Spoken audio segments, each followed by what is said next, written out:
Terima kasih Anda masih bersama kami. Bagi Anda yang baru saja bergabung, kami hadirkan kembali 3 berita utama hari ini. Lupa mematikan tungku masak, sebuah rumah di Kudus ludes dilalap si jago merah. Judi lagi, dua pengamen terciduk bermain judol di sebuah warnet di Salatiga. Dua kurir narkoba gagal menyelundupkan belasan kilogram sabu-sabu dan pil ekstasi ke Surabaya, Jawa Timur.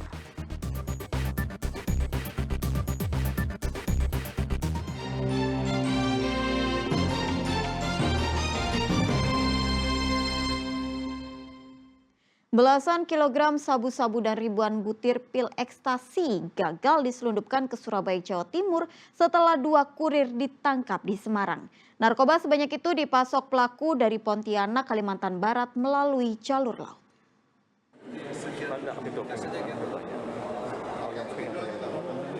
Jika tidak digagalkan, narkoba sebanyak ini mengancam ribuan, bahkan ratusan ribu jiwa anak-anak Indonesia. Beruntung Direktorat Reserse Narkoba Polda Jawa Tengah bisa menggagalkan penyelundupan narkoba ini di Pelabuhan Tanjung Emas, Kota Semarang pada awal tahun baru 2025. Narkoba dibawa dua orang kurir berinisial RT dan MIA.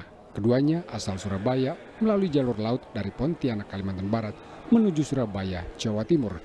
Narkoba terdiri dari 13,92 kg sabu-sabu dan 10.300 butir pil ekstasi. Kedua kurir menyembunyikan narkoba dalam pintu dan dashboard mobil yang mereka sewa. Namun saat ini tercium petugas di pelabuhan. Kedua pelaku dibayar senilai 20 juta rupiah oleh seseorang berinisial DK untuk keperluan transportasi. Dengan menyelundupkan sabu dan ekstasi di dalam doktrin dan dashboard mobilnya. Mobil ini disewa dari Surabaya. Dirental dari Surabaya berangkat ke Pontianak, kemudian menerima barangnya, transaksi di Pontianak, kemudian setelah transaksi naik kapal laut sana, kemudian setelah transaksi kembali lagi ke Semarang menuju Surabaya dengan menggunakan mobil Zikra, Jakarta Zikra yang di L12 ACG. Kemudian motif dari pelaku karena kerusakan ekonomi. Selain barang bukti narkoba, ikut disita ponsel dan mobil serta uang tunai 1 juta rupiah. Polisi masih terus mengembangkan kasus untuk mengungkap bandar jaringan antar provinsi ini. Kedua tersangka terancam pidana mati atau minimal seumur hidup atau pidana paling singkat 6 tahun dan paling lama 20 tahun penjara. Ali Mustafirin melaporkan dari Kota Semarang. Terlilit utang, seorang pria di Brebes nekat meracik dan mengedarkan narkoba jenis tembakau sintesis. Pelaku akhirnya diringkus oleh polisi sebelum narkoba miliknya habis terjual.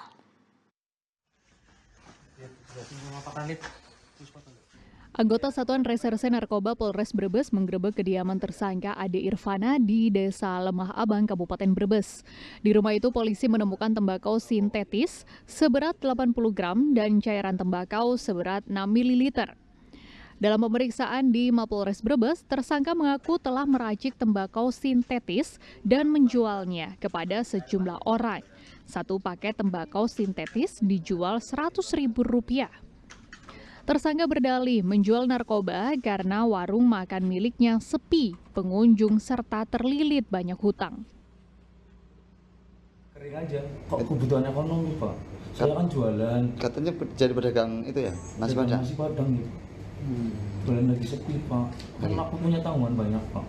Di NSC, Bank Jateng, Bank BRI, sama bulanan seminggu pisan Pak. Akhirnya jual kayak gitu? Iya Pak. Itu cara belajarnya dari mana kamu? Dari itu Pak, apa? YouTube? Dari YouTube. Kemudian dapat informasi dari masyarakat bahwa di Desa Lemah Abang terdapat seseorang yang memiliki atau menguasai narkotika. Kemudian anggota kami ngecek ke lokasi, ternyata benar terdapat seseorang yang memiliki atau menguasai narkotika tersebut Dan setelah kita melaksanakan penggeledahan, terdapat barang bukti berupa tembakau sintetis. Terungkapnya pengedaran tembakau sintetis setelah polisi mendapatkan informasi adanya penjualan di media sosial. Setelah diselidiki, polisi akhirnya berhasil meringkus tersangka. Akibat perbuatannya, pria 38 tahun itu terancam hukuman 20 tahun penjara. Sugihartono melaporkan dari Brebes. Tingginya permintaan darah dan tertundanya jadwal donor darah membuat stok darah semakin menipis di PMI Pati. Stok darah di PMI Kabupaten Pati kian menipis. Tingginya permintaan darah dalam sepekan terakhir juga menjadi penyebabnya. Dalam sehari jumlah permintaan darah mencapai 50 hingga 60 kantong darah. Sebelumnya, PMI Pati sudah mengantisipasi lonjakan permintaan darah pada awal tahun dengan menyiapkan jadwal donor darah pada akhir tahun lalu. Namun jadwal donor pada bulan Desember kemarin banyak yang tertunda, sebab banyak kegiatan di akhir tahun. Ini kan mengingat itu ya, saya lihat ini kondisi di PMI Pati kok banyak yang membutuhkan donor darah. Jadi kan dalam artian banyak pasien-pasien yang masih membutuhkan transfusi darah. Semua permintaan golongan darah itu mengalami peningkatan. Sedangkan yang paling bisa dikategorikan sangat kritis itu di bulan Desember. Karena sebenarnya planningnya kan untuk November, planning untuk Desember. Ya.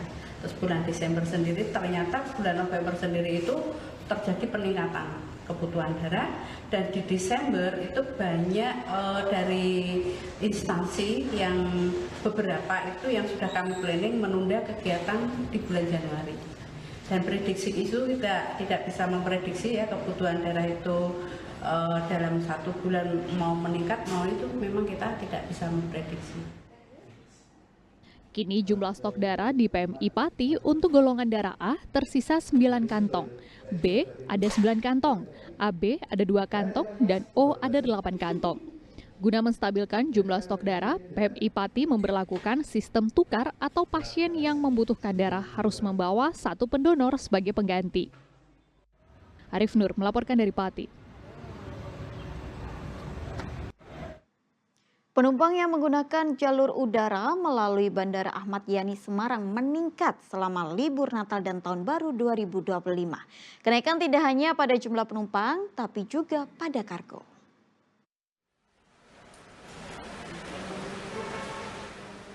Posko pelayanan Nataru Bandara Ahmad Yani Semarang resmi ditutup hari Selasa pagi. Pihak bandara mendata selama libur Nataru jumlah penumpang dan penerbangan serta kargo meningkat dibandingkan dengan tahun lalu. Kenaikan berkisar 27%. Di Nataru 2024-2025 ini kita mengalami kenaikan ya dibandingkan 2023, bahwa selama 19 hari pelayanan kita telah melayani sebanyak 136.000 penumpang, dan ini jauh lebih dari perkiraan kita yang semula hanya sekitar 115.000 ya penumpang. Jadi kenaikan kita untuk penumpang sebesar 27% dibandingkan 2023 kemarin. Kemudian untuk traffic ataupun penerbangan kita juga mengalami kenaikan, bahwa kita selama posko ini ya melaksanakan operasional penerbangan sebanyak 1.122 penerbangan. Ini juga mengalami kenaikan 20%. Puncak arus mudik Nataru terjadi pada tanggal 20 Desember 2024 dan arus balik mencapai puncaknya pada 3 Januari 2025. Ali Mustafidi melaporkan dari Kota Semarang. Nah, tidak hanya pesawat, selama masa libur Natal dan Tahun Baru 2025, PT Kereta Api Indonesia Daerah Operasi 4 Semarang mengalami peningkatan penumpang sebanyak 3% dibandingkan periode Nataru tahun 2023-2024, atau sebanyak 800.000 lebih penumpang.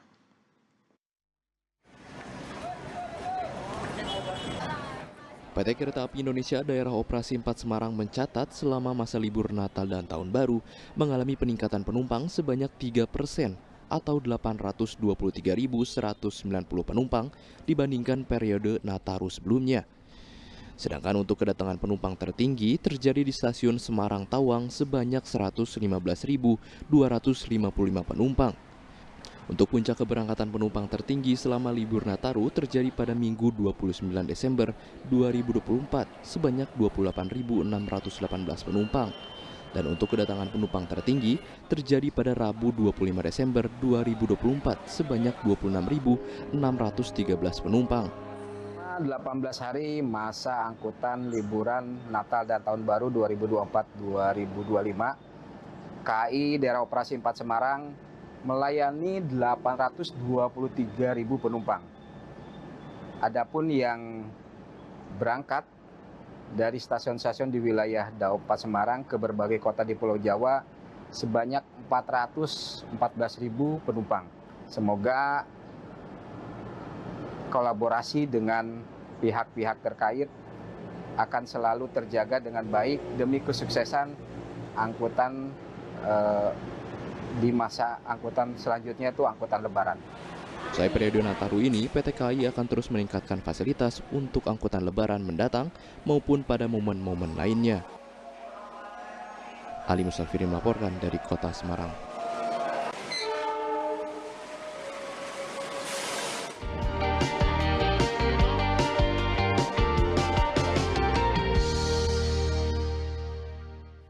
Informasi tadi mengakhiri jumpa kita hari ini. Atas nama rekan yang bertugas, saya Tabita Putri. Ucapkan terima kasih atas kebersamaan Anda. Selamat beraktivitas dan sampai jumpa.